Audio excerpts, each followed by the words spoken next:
What happens if the President of the United States were to die? Let's take a look at the presidential line of succession. The presidential line of succession basically outlines who becomes president if the President of the United States is incapacitated, dead, or ejected from office. So far, 8 have died in office and 1 has resigned. So as I'm sure you know, if the President were to leave the office, the Vice President assumes his position as the President. Now here's where things start to get a little tricky.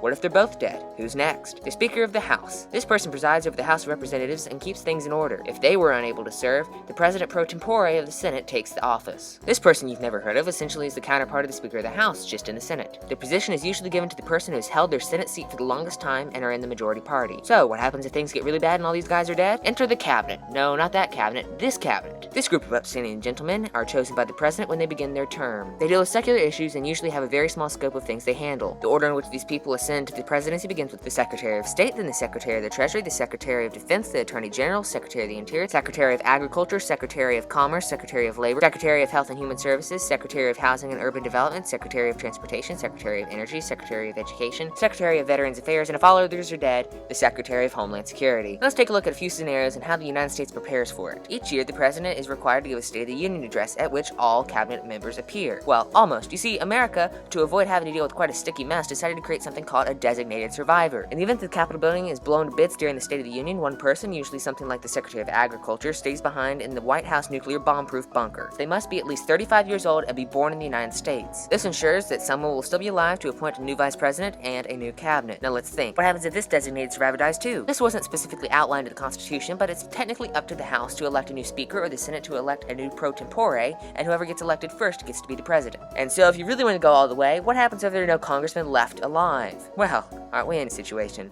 I promise right now that it'll never ever get this bad. If there isn't a single congressman left alive, it's probably going to be chaos. Someone working in the White House will probably appoint themselves to acting president until things can get back into order. So if the president ever leaves the office, it goes first to his vice president, then the Speaker of the House and the Senate pro tempore, then on to the cabinet, and if no one there is left, then it goes to the House and to the Senate to elect a new speaker or pro tempore, and if none of those people are left alive, likely neither are you.